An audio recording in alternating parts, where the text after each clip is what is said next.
one thing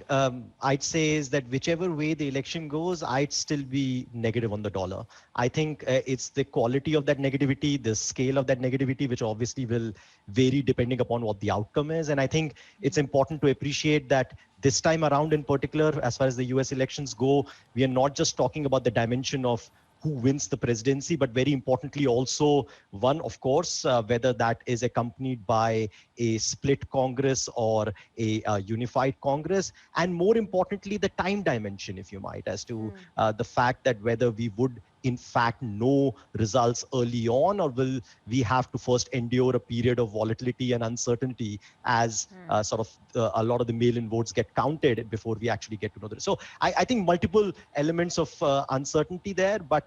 I would argue in most of them, I'd still be negative the dollar. And I think in particular, if it's a Biden win, and in particular, if it is accompanied with a Democrat sweep of the Congress, I would imagine a lot of that dollar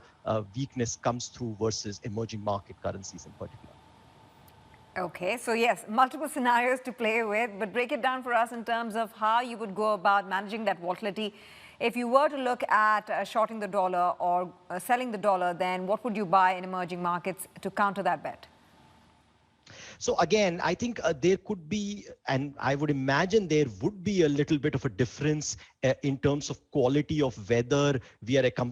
are looking at a scenario where there is a Biden win with a blue sweep, or one which is still accompanied by a Republican Senate. And most of that difference comes by way of the market expectations around what kind of fiscal stimulus we could expect in the coming few months, and what that means in terms of the growth function, and therefore the translation into export demand for emerging markets, for Asia, for example. And I would argue that one with a blue sweep will be a lot more positive for sort of growth-oriented effects, so like North Asia in our part of the world, or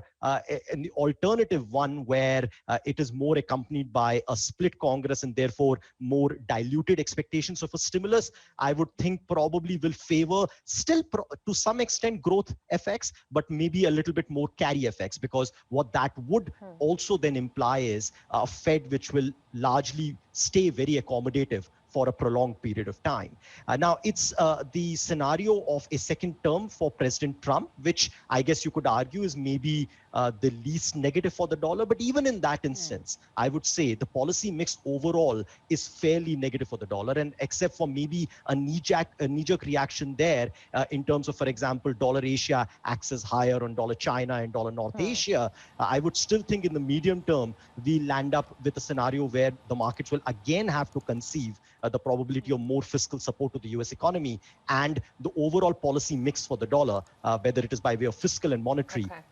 both landing up being negative.